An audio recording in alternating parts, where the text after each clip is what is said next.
Hello, good morning and welcome to BBRC Britain and English. Well, thank you very much for joining me here today, this morning. Certainly on this quite a dismal day here. It's not that bright, although yesterday we had quite a bit of sun here. But the rest of the forecast for the week going on is a bit damp and overcast. But anyway, moving on from all that, we are looking towards the winter, so it's to be expected. Well, today I'd like to talk to you a little bit about some of the contemporary issues affecting us, perhaps post-COVID. One of them is the dress code, I've noticed. Certainly now with more people working from home, we are noticing a decline in perhaps the traditional dress that you might expect, the traditional attire. Certainly work code dress is actually changing. Perhaps some people would say declining. If you're in your 60s, plus, you'll remember the country when a lady wore a dress and high-heeled shoes, and the gentleman wore the top hat and tail sometimes. Certainly, he wore a suit and tie and black polished shoes, and that might be a spin-off from when a lot of people went into the services. That was all abolished, by the way, in 1960 as being compulsory, but I think it's still compulsory in France and perhaps other places.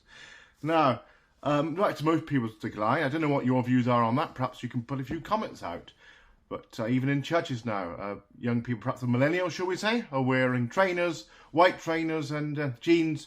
And perhaps the traditionalists of us would like to see perhaps more respectable attire and going back to some of the traditional ways of dress. But of course, some people say, well, it's all about being comfortable. But of course, more people work from home, so and it's all happened since COVID, really.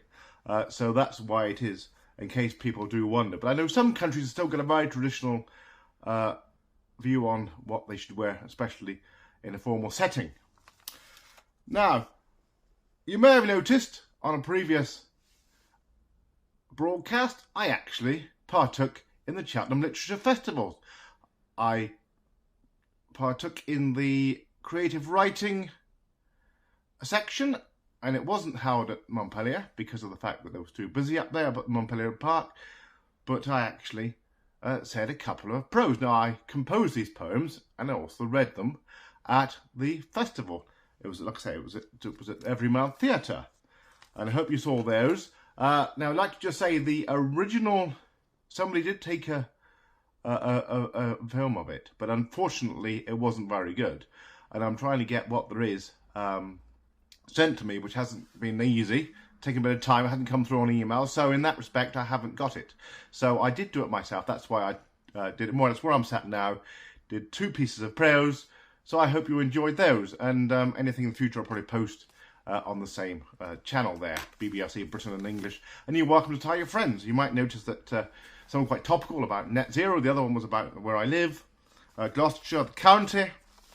So I hope you enjoyed those. Well, I've got you some words here, all ready to read out. And going forth, henceforth, I just wonder if anybody's got any suggestions.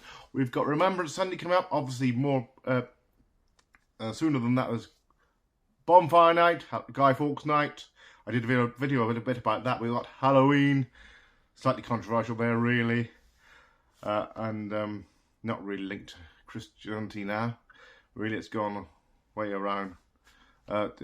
Certainly more American trick-or-treating and everything. It's not really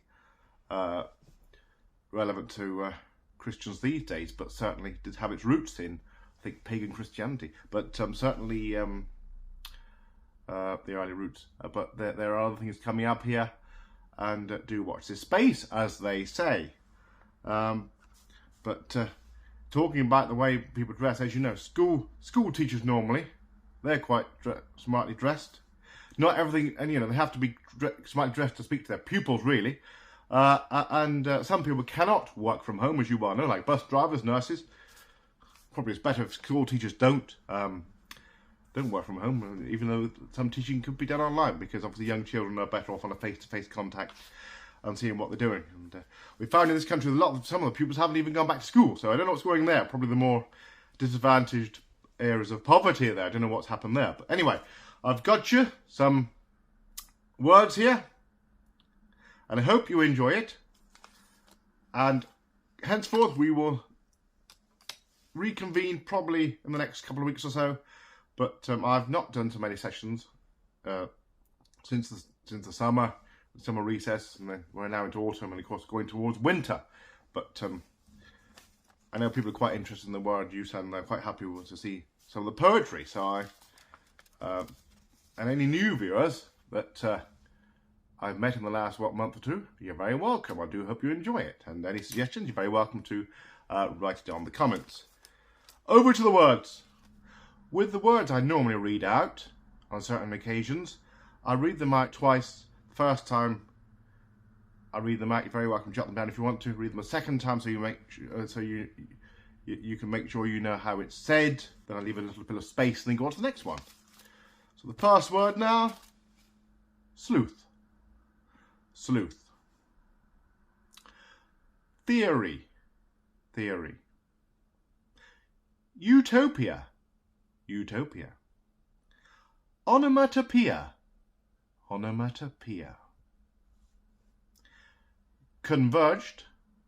Converged. Conceived. Conceived. Coverage. Coverage. Contextualize. Contextualize. Sexualize. Sexualize. Contemplate. Contemplate. Optimum. Optimum. Socialization. Socialization. Consolidate. Consolidate. Autumnal. Autumnal. Exceptional. Exceptional.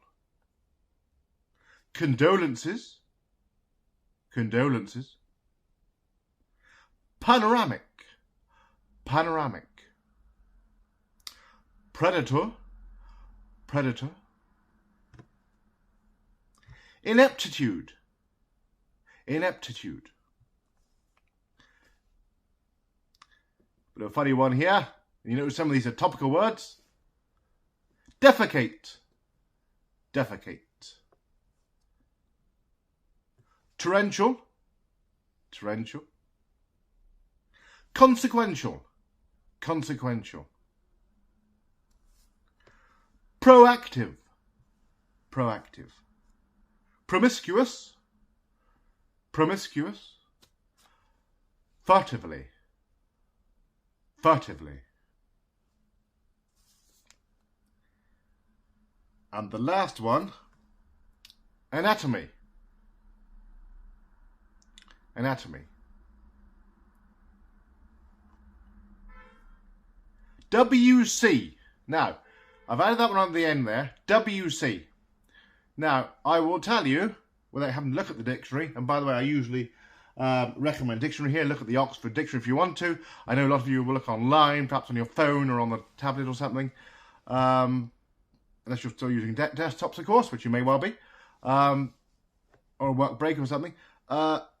Do look at the proper Oxford English Dictionary. Now, WC, you might think, what's that?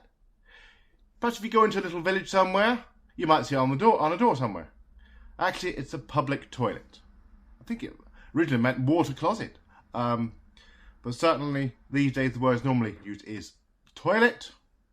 In this country, I believe in America, they might use the word wash facilities or washroom. Or we don't go in there to wash normally. There's no showers in there. You only go in there to go to the toilet and then wash your hands. So that's all. But could be WC, it's an old terminology there. Probably, I mean, certainly it was used in my grandmother's day, 1960s, 70s probably. But normally it's just termed as toilet or toilets. And of course we've got the male and female toilets, and of course now the disabled toilets as well, usually all separated out. Right, well, thank you very much for joining me here today. Hopefully the weather will be not too bad where you are. It's quite cooler here. I think I nearly had the flu a couple of weeks ago. So coming up and bearing up over that, getting better. But hopefully no more problems on that in that department, and I hope you have a very good rest of the week, and I'll see you again, well, probably 2 or 3 weeks time. God bless you. Thank you very much now. Bye bye.